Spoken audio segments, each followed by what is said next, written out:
semuanya, kami dari kelompok 3 akan menjelaskan proyek 2 kita mengenai aplikasi keuangan sekolah menggunakan MIT APP Investor. Jadi yang langkah pertama akan dijelaskan oleh Sean. Halo, perkenalkan, nama saya Sean Richard Mahafi dari kelas 11D, absen 23. Hari ini saya akan menjelaskan bagian yang saya buat, yaitu screen 1. Screen 1 fungsinya untuk menavigasi ke 3 fitur utama. Komponen yang dibutuhkan adalah 3 button, input pemasukan, input pengeluaran, dan lihat laporan. Yang kedua ada label judul. Langkah pembuatannya adalah yang pertama, buat screen baru bernama screen 1. Kedua, tambahkan komponen. Yang pertama ada label. Di label itu ditulis aplikasi keuangan sekolah SMAK Kesuma Mataram. Dan yang kedua, atur ukuran font dan alignment.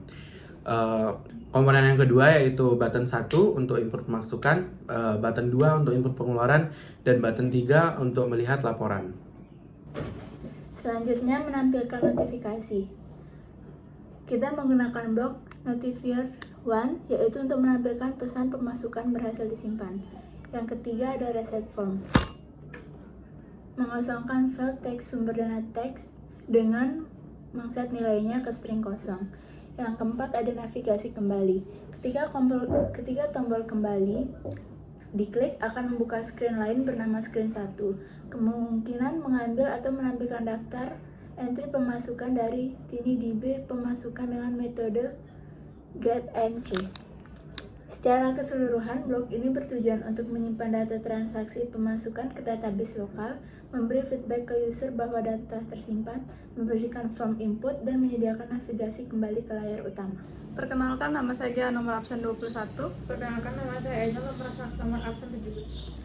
Jadi, saya dan Angel akan menjelaskan tentang screen 3, yaitu screen tentang pengeluaran atau input pengeluaran. Tujuan dari screen 3 ini untuk mencatat pengeluaran sekolah.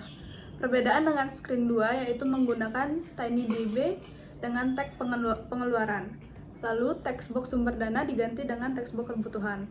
Lalu implementasinya itu yang pertama duplikasi screen 2 sebagai dasar. Yang kedua itu ada modifikasi, ganti nama komplement dari TXT sumber dana menjadi TXT kebutuhan.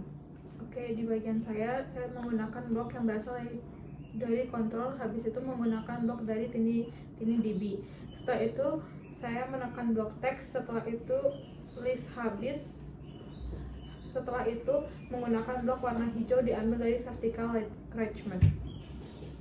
Perkenalkan, saya Evelyn dan teman saya Naya. Jadi sekarang kita akan menjelaskan di bagian lihat laporan. Nah, lihat laporan ini bertujuan untuk menampilkan rekapitulasi transaksi. Nah, elemen yang digunakan adalah list view, label, dan button.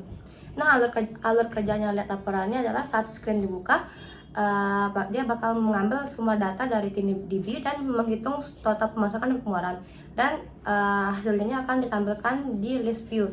Nah, untuk blok-blok yang digunakan saya jelaskan oleh Naya. Untuk bloknya kita menggunakan control, variable, list, TinyDB, text, sama vertical scroll arrangement. Nah, itu aja penjelasan dari kita berdua. Terima kasih.